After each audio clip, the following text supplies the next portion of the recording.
Today, we're going to do a little bit of reading of a blog concerning someone's geek experiences. The geek experiences of this person that we're talking about today is pretty interesting. Common, but still very interesting. The blog even has this big text on the right saying, "If geekdom was never coded as hyper-white, why then is there such a loud resistance to the inclusion of non-white, non-male, non-binary, and non-heterosexual stories and characters?" I'm sorry, what? I'm not really much of an interactive person, but if there are people that I would interact with, it's the people in the geek circles, people who share the same interests and the same hobbies as mine, no matter how little those similarities are. And I can tell you, there are so many people that are not the typical straight white male. The straight white male demographics are welcoming to the non-straight, non-white, and the non-male. Non-binary, on the other hand, wait. You can't use both non-binary and non-male at the same time. I mean, male implies that there are only two, like how bisexuals in LGBT implies that there are only two genders. So I don't know why you include that. Oversight. And here's the title of the article for today. Dragons are for white kids with money on the friction of geekdom and race. Well, it's undeniable that the hobbies that we're having right now are indeed expensive. If you want to play the latest, hottest video games, you're going to need good hardwares to run it, either a good PC or a video game console. Both are going to take $500 up or more. Back then, enjoying tabletop RPG games like D&D are also undoubtedly going to cost some money. Although in the 80s, I'm not really sure how the atmosphere is, especially the racism.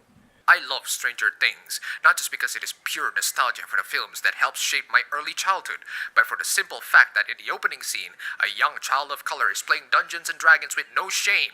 It is hard to be a geek more often than not, and when you are a geek who also happens to be a person of color, things only become more complicated. Huh. That's really odd. How can it be hard when you're a person of color in the geek community back in the 80s America? I mean, the last time I watched It, the old It movie, I think there was a black guy in there. There's a certain racial coding to the geek and or nerd culture. The required reading of geekdom, whether fantasy, Lord of the Rings, the Cthulhu Mythos, or Conan, or science fiction, Hyperion, Dune, or Ender's Game, are novels that focus on predominantly white characters, featuring tokenism at best and downright racial animosity at worst. The canon of fantasy and sci-fi offers is overwhelmingly white. Tokenism at best and downright racial animosity at worst? What? I think we really need to get through some of these works of fiction just to check out whether or not they have these tokenism and racial animosity. Lord of the Rings. Whose race are the racist ones here? How are they racist towards one another? Orcs' lives matter. The Cthulhu Mythos. I'm gonna need to conduct someone who has an opinion on this. Probably someone who knows more about Cthulhu. Or maybe Cthulhu himself. It does make me somewhat chuckle a little. Okay, how about Ender's Game? Well, there was a plot point about a genocide of an entire species, and that would go to spoiler territory. That's not racism, that's human beings trying to survive. And how is having white sci-fi and fantasy offers relevant? All of those books are classics, regardless of whether or not they are white. In the classic early 90s show Family Matters, it is easy to see such. The uber geek extraordinaire Stephen Urkel can't dance, lacks style and panache. He's the antithesis of cool. When he invents a machine to turn himself into the perfect lover, Stephen creates Stefan Urquell, a suave, handsome, stylish young man who instantly wins hearts. Really, all that happened is that Steve went from a coded hyper-whiteness, as Mary Buchholz puts it, to simply being what audiences expect a young black man to be. His extreme intelligence as Stephen is marked as white, while his more corporeal attractions as Stefan are marked as black. It is code switching taken to the extreme.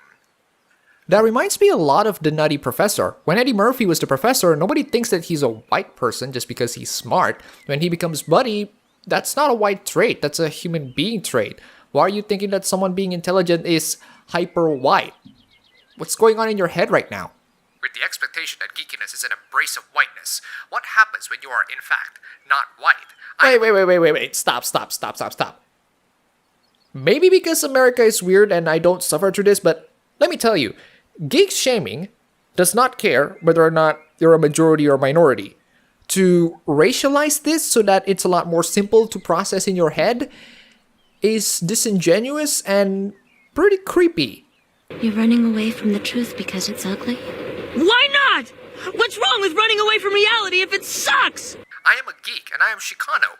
Over the course of my life, I have learned to be both things proudly, but this presents a paradox. How can I justify my geek cred while also maintaining my street cred? Often... I'm sorry, what?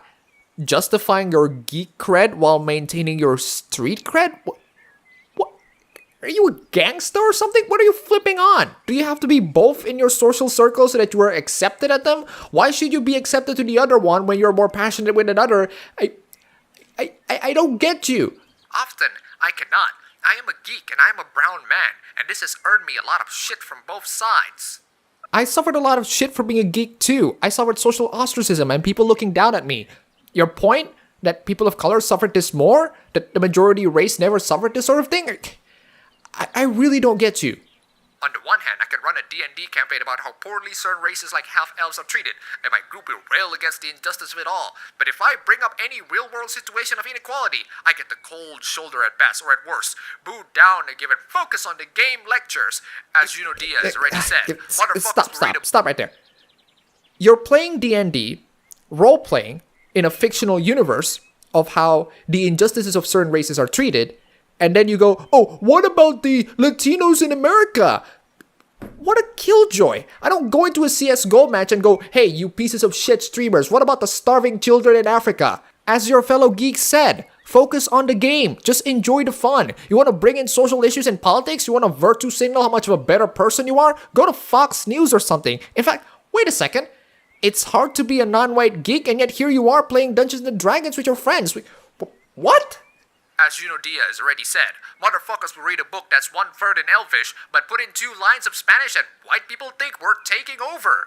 No, you paranoid delusional dimwit. If you're making a fantasy novel and you add Spanish all of a sudden, that would be extremely out of place, wouldn't it? That is, unless you're making a Spanish language fantasy, but adding Spanish in an English fantasy book really is out of place. That would kill the atmosphere and immersion. That doesn't mean, oh, these white geeks are hating on Spanish people. If everything is racist, then nothing is. You're assuming that everything that white people do are somehow racist against you.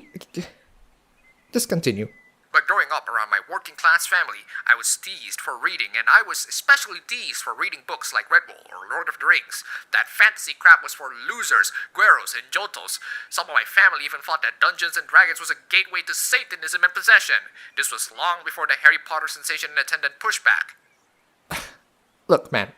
I experienced that. Lots of people experienced that. My parents prevented me from playing GTA San Andreas, which is stupid because one of the first few games that I owned on the PS1 and I played and I loved to the death were the first 2 GTA games. Don't let these people to dictate what you should and shouldn't love. You have opinions on your own. You have minds on your own.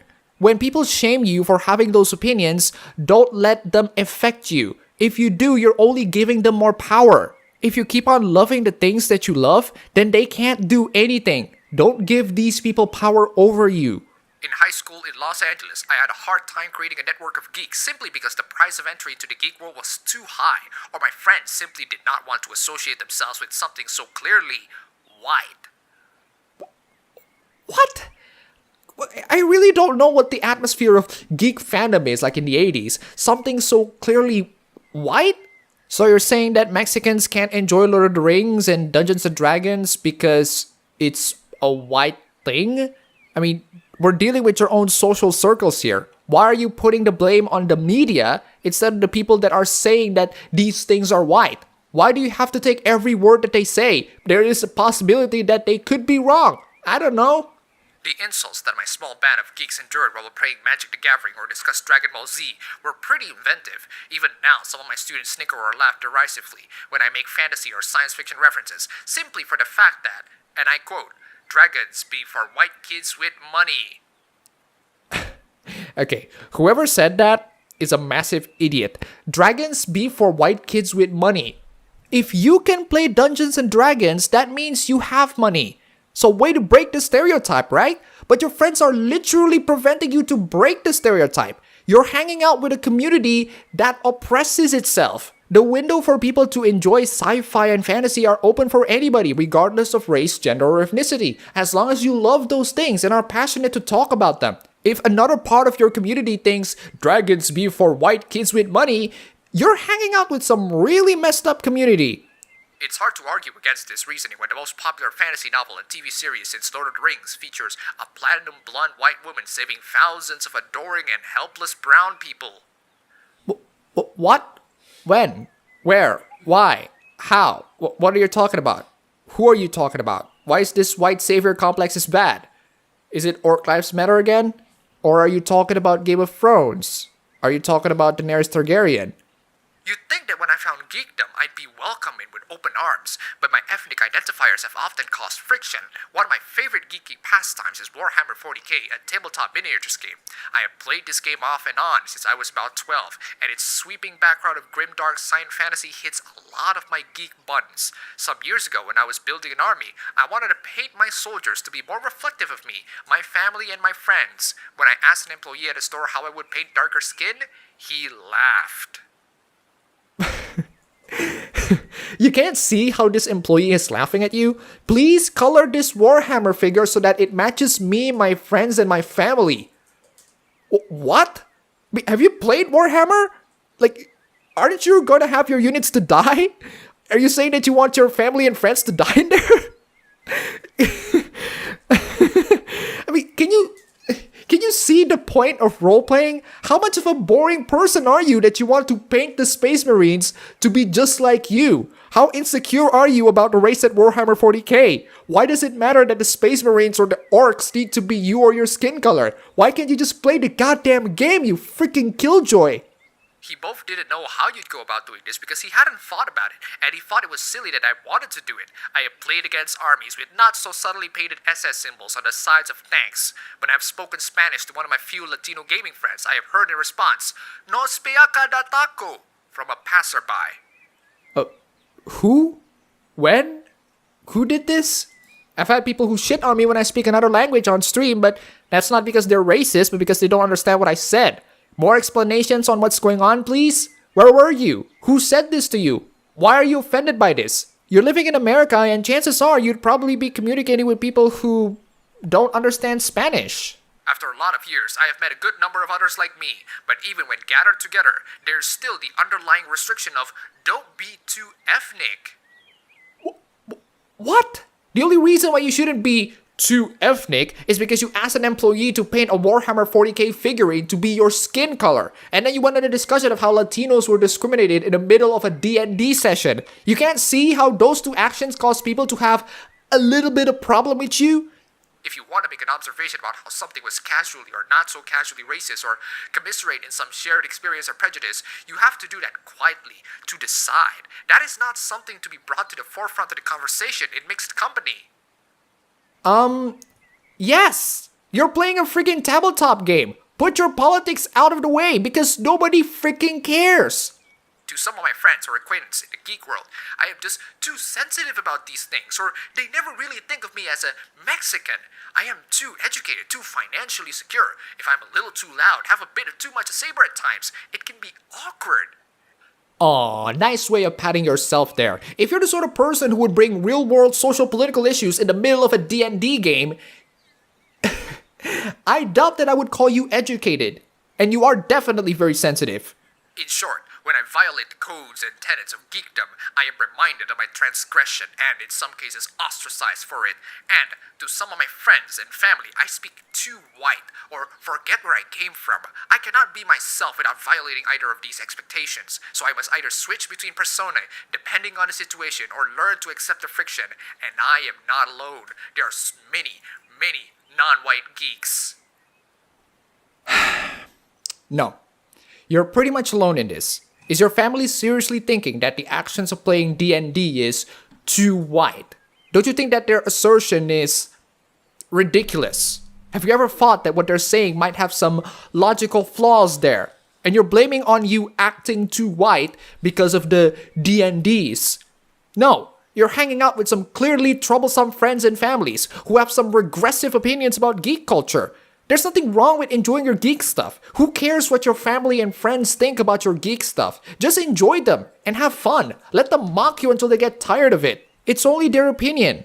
You don't have to give a shit. A lot of the standard stigma of geekdom is starting to subside as it becomes more and more mainstream and thus marketable, but some stigmas clearly die harder than others. Geekdom is now massively profitable, and so geekdom is expanding, because those who profit from it understand that a larger audience is better for the bottom line.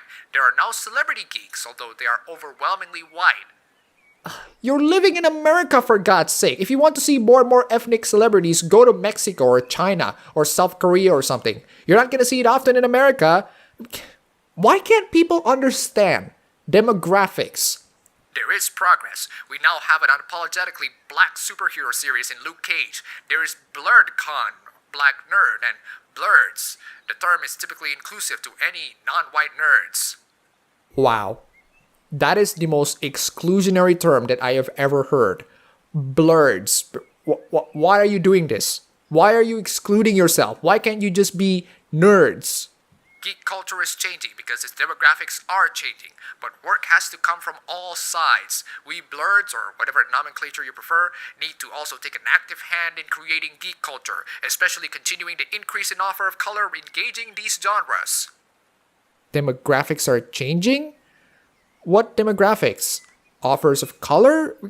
How are their skin colors important? I don't even...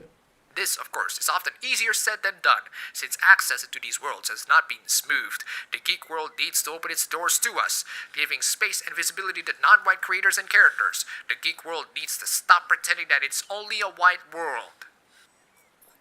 Who says that? The geek world isn't a white world. It's a geek world. Any race, any gender are welcome as long as they're geeks and they love pop culture. You're living in America. Maybe that's a factor on why there are so many white people in there. Have you ever thought of that? Good God. Plenty of properties are starting to do this, but white geeks need to shut their peers down when there's pushback against this inclusion. As people of color, we cannot enforce strictures of racial or cultural credibility through something as simple as our goddamn hobbies. And as geeks, we cannot tacitly accept that being geeky means embracing a rejection of racial or ethnic identity, or allowing others to dictate that non-white cultures are non-normative.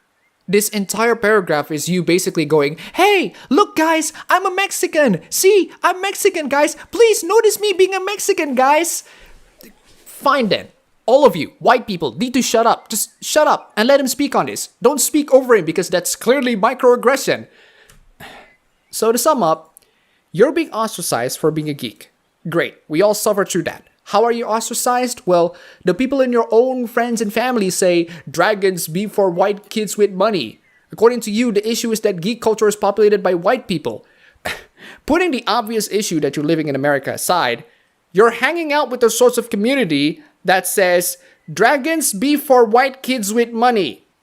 You're in a dilemma of whether or not you want to take part with a community that hates your hobby or a community that loves your hobby. And your problem on this is because the hobby is too white? Yeah, apparently the hobby is too white. We should make the hobby to be not white instead of, oh, I don't know, stop hanging out with people that hates your hobby.